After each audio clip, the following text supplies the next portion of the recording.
Vande Mataram, I love my India. आज हम आपको अपडेट दे रहे हैं पपीता और मत्तीदा, इसके बारे में आपको जानकारी दे रहे हैं। जैसे बर्फ से ऊपर ठंडा करके मसाला डाल दी। आपका क्या नाम है? मेरा नाम सोईराम। सोईराम जी, आप ये प्लेटें बना रहे हैं, बहुत शानदार, हमको खिलाओ और हम आपके जो सुरक्षा उसकी भी बातचीत करते हैं। ये लोग कैसे ले सकते हैं? नाम है आपका? भवानी सिंह। भवानी सिंह जी, तो आप ये मछली का जो स्वाद ले रहे हो, मसाला डाल, कैसा लग रहा है आपको? बहुत बढ़िया स्वाद है। गर्मी के अंदर ये मछली का बहुत फायदेमंद है। अच्छा अच्छा, यहाँ 10 साल से इनके पास हमेशा आता हूँ। अच्छा अच्छा, आप पुराने ग्राहक हैं ना? अच्छा, ये बहुत फायदेमंद चीज़ है। जी जी, गर्मी में खानी चाहिए। सस्ते दाम पे दे रहे हैं। अच्छा अच्छा, और अच्छी क्वालिटी है। जी जी। आपका क्या नाम है?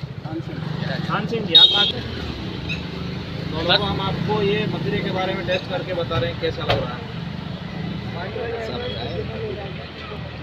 आप हमारे पास डेली आते हो? ये डेली आते हैं ना? हाँ, ये डेली खाते हैं। ये जोरदार है। डेली खाते हैं। आप डेली आते हो या प्लेट? डेली, सुबह शाम। अच्छा, तीर ले दूधी ले। और इसको कटिंग करके और ये मसाला डालते हैं इसको।